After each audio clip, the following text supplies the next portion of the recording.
안녕하세요. 사회복지과 이지환입니다. 제2주차 2차 시 강의 주제는 장애 개념의 분류에 관한 내용입니다. 장애인 복지는 장애인을 대상으로 하는 사회복지의 한 분야입니다. 1차 시에서 말씀드린 바와 같이 장애인이라고 하는 용어는 1981년에 제정된 심신장애자복지법이 당시 장애인계의 의견을 수용하여 1989년 장애인복지법으로 개정되면서 사용되기 시작한 용어입니다.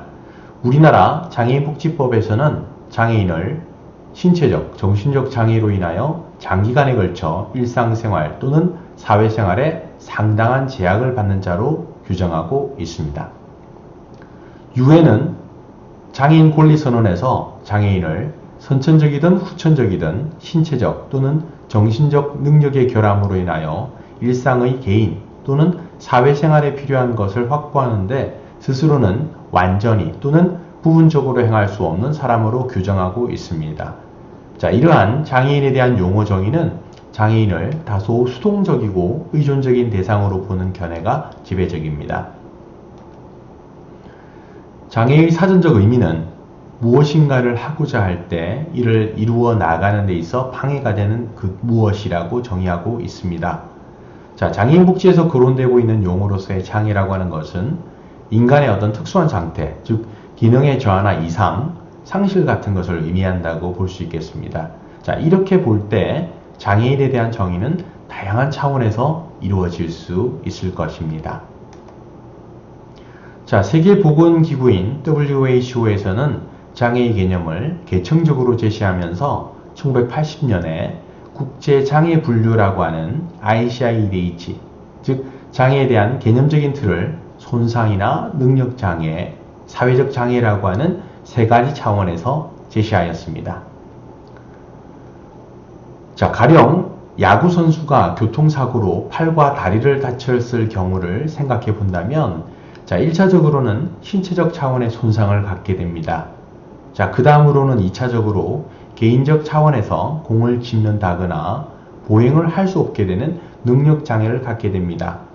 자, 이러한 결과 야구선수는 더 이상 야구를 할 수 없게 되는 사회적 차원의 장애인, 다시 말씀드리면 사회적 분리를 경험하게 된다는 것입니다. 자, 이러한 세 가지 차원의 장애 개념은 정책적으로 예방과 재활, 기회의 균등화라고 하는 세 가지 정책적인 어떤 제안을 가능하게 만들었습니다. 자, 20년 가까이 지속되어 오던 장애 개념은 1997년 새로운 국제장애분류에 의한 장애 개념이 제시되게 되는데요. 이를 가리켜서 ICIDH2라고 합니다. 자, ICIDH2는 어떻게 해서 나왔느냐? 처음에 만들어졌던 ICDH가 환경적 측면에 대한 고려가 소홀했다는 지적과 너무나도 결정론적인 시각에 접근했다는 지적에 대한 대응으로 제시되었다고 할 수 있겠습니다.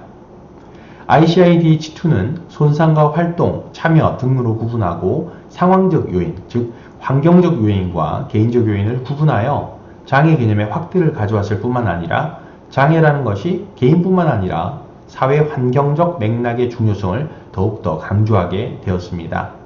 따라서 장애인을 위한 정책은 환경적 요인을 포함한 보다 다양한 접근을 필요로 하게 되었는데요.